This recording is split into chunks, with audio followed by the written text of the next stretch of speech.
I am Sergeant Samuel Harris. Today is the 5th of October, 1996. Conducting an interview with registered nurse Sandra Langford. Present in the room is a representative from the Board of Nursing and the Director of Nursing for Holdridge Long-Term and Rehab Center. Mrs. Langford, were you managing the evening shift on July 25th on the East Ward? You hold my roster in your hand, Sergeant. You know the precise minutes I spent walking those fluorescent purgatories. Do not waste our breath on a tedious choreography of confirmations. If you intend to bar my exit, speak your piece. How would you describe your relationship with the deceased, Mrs. Angel Rogers? Relationship? How delightfully domestic. Angel Rogers was an engine of pure, unadulterated malice, a grotesque, childish creature who spent her twilight years fabricating grievances to torment the staff. She weaponized her vulnerabilities. She treated my 25 years of pristine clinical dedication like a servant's livery. Her post-mortem glucose reading was 32, a fatal, catastrophic hypoglycemic crash, and my team found an insulin needle cap directly beneath her mattress. How does a non-diabetic resident die of a profound insulin overdose, Sandra? The human body is an exquisite, delicate machine, darling. A minor metabolic correction, a whisper of a natural hormone, and the screaming stops. The venomous little tongue goes quiet. The ward returns to its beautiful, sterile equilibrium. You call it murder, I call it an act of administrative curation. Your coworkers say your behavior bordered on systemic abuse. Do not quote those mediocre, spineless heifers to me! They are soft-hearted academic moralists who weep over soiled linens. They don't understand the magnificent theater of power that a long-term ward truly is. Angel Rogers spent months trying to orchestrate my ruin with her petty reports to the board. She forgot the most fundamental rule of the clinic. The hand that changes the dressing is the very same hand that decides if you wake for breakfast. We have the EMAR telemetry logs, Sandra. We know you scanned a different resident's insulin vial on the East Wing, but the router logs place your physical device inside Angel's dark room at 3 in the morning. We have enough to place you in custody right now. The digital ghost in the ceiling tiles. You genuinely believe that was a checkmate, didn't you, Sergeant? How delightfully pedestrian. Tell me, do you actually know how a graveyard shift operates in this understaffed asylum? Or do you imagine we glide through the corridors in solitary, uninterrupted bliss? The electronic signature doesn't lie, Sandra. The scanner was in her room. The terminal was in her room, you foolish little man. My EMAR scanner is mounted to a rolling medication trolley. On a night when 3 residents are ringing for assistance simultaneously, we share the hardware. At 3 in the morning, an agency nurse, whose name I couldn't possibly recall, begged to use my logged-in terminal to check Angel's skin integrity, while I ran to the central supply cupboard on the East Wing to fetch sterile saline. Go on. Check the logs again.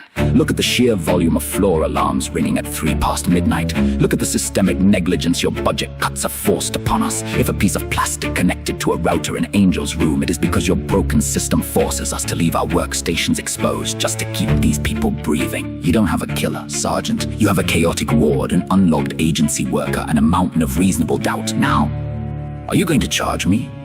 Or am I going to walk out of this dreary room and enjoy my tea?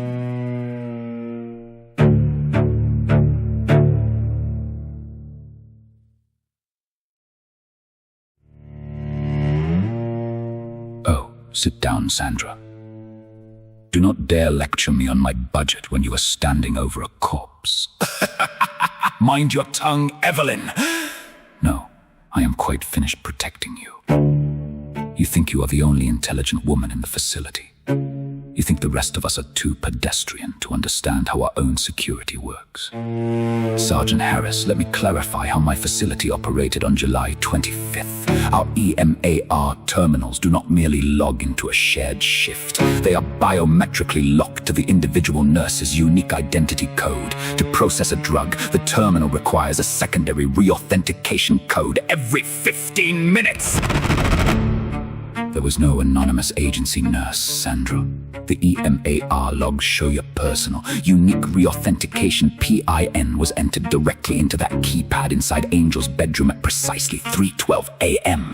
Furthermore, our agency nurses carry physical key cards that register at the nurses' station whenever they clock onto a floor. On July 25th, we had 0 agency staff assigned to the East Ward. You were entirely alone! You didn't leave your terminal exposed to save a life, Sandra. You carried it with you to cover your own tracks, completely forgetting that the machine tracks the user, not just the ward. You are an absolute parasite on the profession, and I am formally revoking your clinical access immediately. You spineless, Bureaucratic parasite! You dare attempt to strip my credentials over a spreadsheet algorithm? I ran that East Ward while you sat in your carpeted office filling out compliance forms. Sit down, Sandra! Sit down and shut your mouth! Sergeant, I will not be. You are finished talking! You think you're a chess master? You think you're an artist? You're a thief in a white uniform who sneaks into the rooms of paralyzed old women at 3 a.m. to choke them to death with a syringe. She was a wretched, parasitic bitch who tried to destroy my 25-year career over a cold cup of tea. She deserved every single unit of that insulin.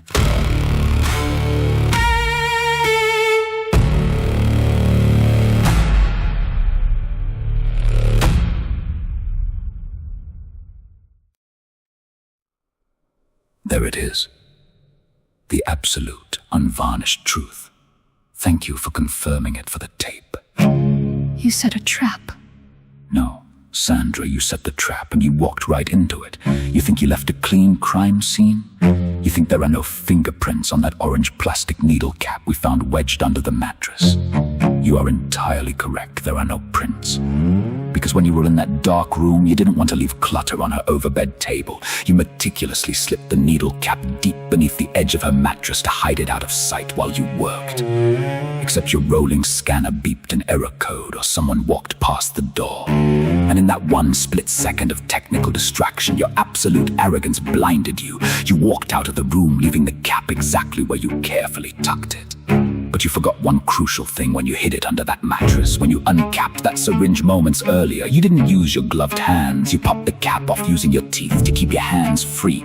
Plastic possesses an excellent material memory, Sandra. The forensic lab ran a dental impression analysis on the microscopic scoring left on that cap. The unique bicuspid wear patterns match your dental records down to the millimeter. You left your signature bitten straight into the weapon.